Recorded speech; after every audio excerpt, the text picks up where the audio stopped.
மோட்டர்லாம் ஓடுது. ஆனா வண்டி மட்டும் நவுரல. சரி நானும் சதீஷும் டோ பண்ணின்னு பக்கத்துல இருக்க ஜிபி ரோடுக்கு தாங்க போயிருந்தோம். அங்க எல்லா பொருளும் கிடைச்சிடுது. இருந்தாலும் சர்வீஸ் சென்டர்ல கேட்டேன். ரொம்ப டிலே ஆகும். அதுவும் ரொம்ப லாங் வரணுன்ட்டாங்க. சரி ரூ. 1800 பெல்ட்டு.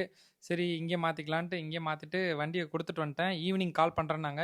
ஈவினிங் கால் வந்துச்சு. இது மாத்த முடியாதுப்பா ஸ்பேர் பார்ட்ஸ் இல்ல. ஹப் உடைஞ்சிடுச்சுன்னாங்க. ஹப்புனா என்னன்னு தெரியல. ஆனா அப்பதான் ஃபர்ஸ்ட் டைம் பார்த்தேன். சரி விசாரிச்சதுல போரூர்ல ஒரு ஹைப்பர் ஜோனுன்ட்டு ஒருத்தவங்க ஓலா எடுத்து சர்வீஸ் பண்றாங்க. அவங்க கிட்ட இருக்குன்னு கேள்விப்பட்டேன். அங்க போனா ஒரு 30 வண்டிக்கு மேல நிக்குதுங்க ஓலா. இவங்க தனியா எடுத்து பண்றாங்க. ஆனா சூப்பர் உண்மையாவே. அங்க இருந்த 2, 3 பேர்ட்ட கேட்டேன். சூப்பரா பண்றாங்க அப்படின்னு சொன்னாங்க. ப்ளஸ் நான் இங்கேயே குடுத்துருக்கலாமோன்னு தோணுச்சு.